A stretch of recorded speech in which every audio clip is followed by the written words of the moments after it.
It's hard to imagine some killers once had a heart, like Brandon Clark. In New York, Brandon Clark was planning a murder-suicide of his concert date. He was uncoincidentally stalking Bianca Devins.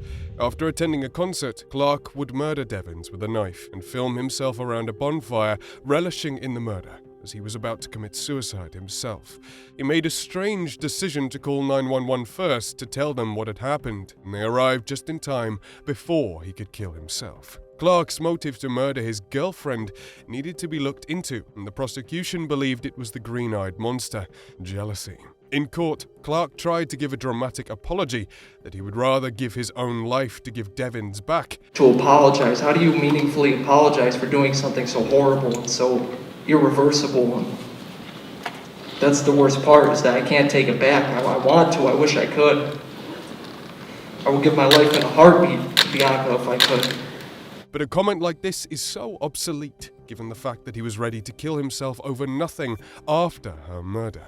Not only was Clark a murderer, he was also very indecisive, as he pleaded not guilty first, and then guilty, then tried to take the plea back. Pretty much sabotaged my own case, because I wanted to speak to people, I wanted to write a book, I wanted to get out there what happened, the whole thing, you know. But the judge didn't allow it, sentencing Clark to 25 years to life. He will be sentenced to an indeterminate sentence of imprisonment and shall have a minimum term of 25 years and a maximum term of life imprisonment.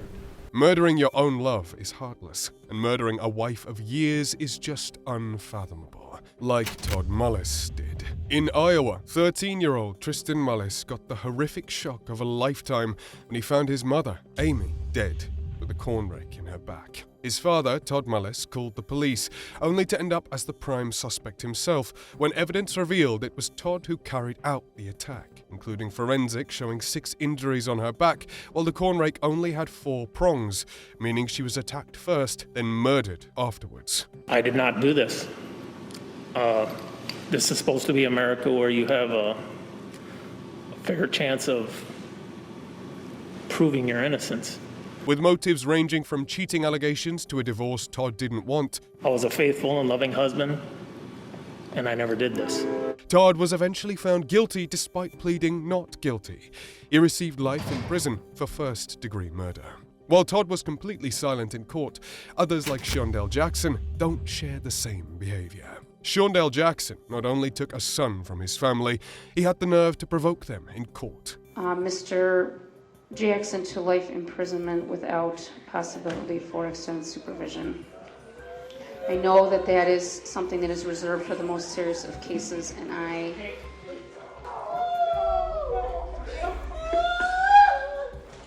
Jackson was on trial for the robbery and murder of Nathan Potter, but it was the courtroom that drove heads because of Jackson's behavior. Potter's family's comments and their tears broke the hearts of everyone except, apparently, Jackson, who kept smiling, laughing, and looking back at Potter's family, forcing a police officer to hold and restrain him until it got so much more chaotic.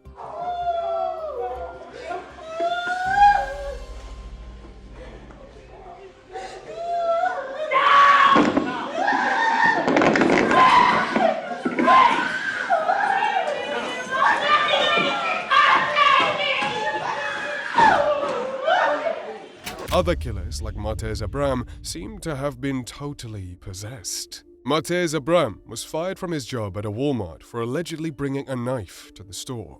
Days later, he returns with a gun and terrorizes the entire store, shooting it up, burning one section, and making the entire day a living hell for all employees. The terror was unimaginable, as 60 people inside had to witness true horror. When the police arrived, ABRAM had killed Brandon Gales and Anthony Brown, and he wouldn't stop there, as the police had to chase him to the parking lot, where ABRAM shot at the police officers. The tragedy finally ended when ABRAM was hit and taken to the hospital. The enigma of this entire case is that everyone described ABRAM as a nice and unassuming guy, and that 1 or 2 bad days might have just sent him over the edge. This was clear in court when he had to watch the clip of his attack, as he seemed genuinely disturbed and couldn't even look at it, realizing what he'd done.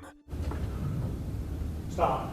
Mr. Gale is on the floor going down to this point, isn't he? Yes. That's you shooting him, right? Yes. Okay, proceed. Stop it. Okay, look at the screen, sir. Yes. That's you shooting him. Yes. MARTEZ either came to his senses in court or something snapped in him before he decided to attack. Either way, with 2 counts of capital murder and 1 count of first-degree murder, ABRAM was sentenced to life imprisonment and later given the death penalty. While ABRAM felt remorse for what he did in court, others, like BRICE RHODES, definitely didn't. So you're saying you're going to find out where I'm out? None of that. You got something, I'll be out.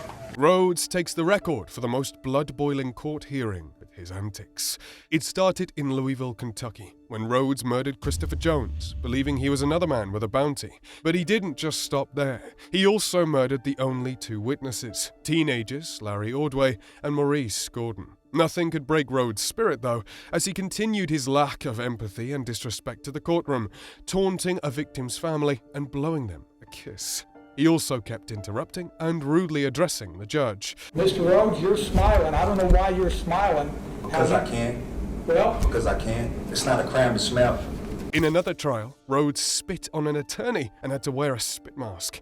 At that point, everyone was wishing for the death penalty, not just for the murders. Even in the spit mask trial, RHODES continued using slurs, being obnoxious, and even going as far as threatening the judge to find out where she lived. So you're saying you're going to find out where I'm out? None of that. You got something, I'll be out. Okay. With everyone on their toes to find out what the well-deserved harsh punishment awaited RHODES, the case is still open until December 2023, with the death penalty, thankfully, on the table. RHODES isn't the only one with provocative antics in court, as Michael Swanson also knows something about that. 17-year-old Michael Swanson had the heartlessness to walk into a gas station and shoot 47-year-old cashier Vicky Bauman in cold blood. Unfortunately, Swanson didn't stop there, and he continued a night of murderous horror to another gas station where he shot another cashier, 61-year-old Sheila Myers. In court, Swanson seemed disturbingly stoic and lifeless as he watched his victim's daughters breaking down in tears. Swanson had no reaction whatsoever. I then intentionally, deliberately, and with premeditation shot the clerk, causing her to die. I did this with a specific intent to kill her. And even worse, he started smiling and laughing, seeming very amused by either the daughter's pain or by the judge. I'll tell you what I think. It's cold-blooded murder.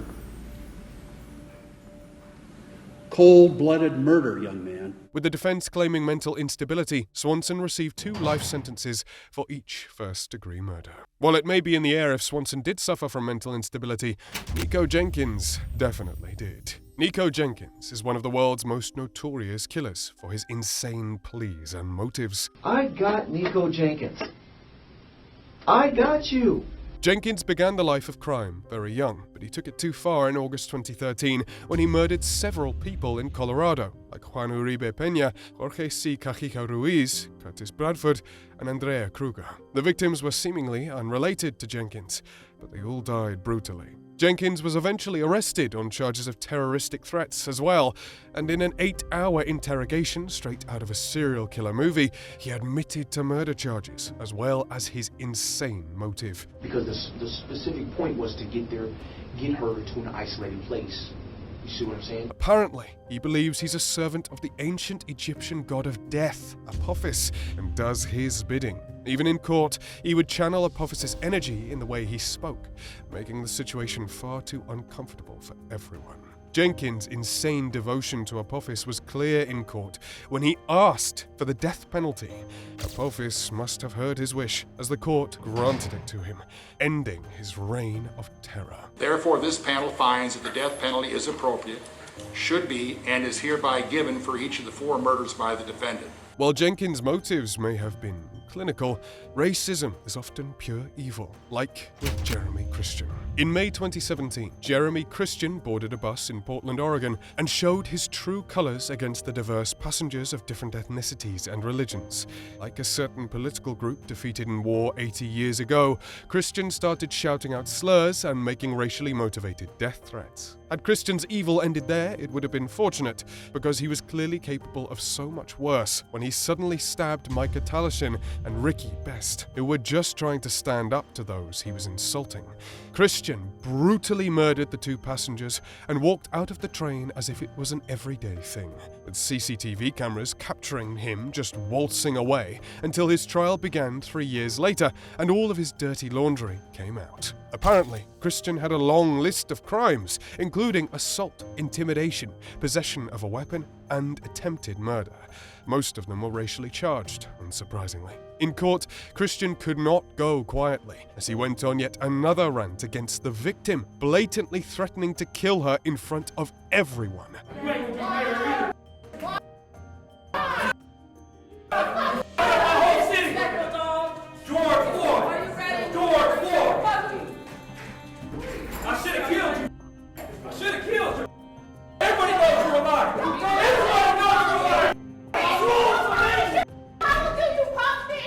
His guilty status clear as day, Christian received 2 life sentences with no chance of parole and an additional 51 years.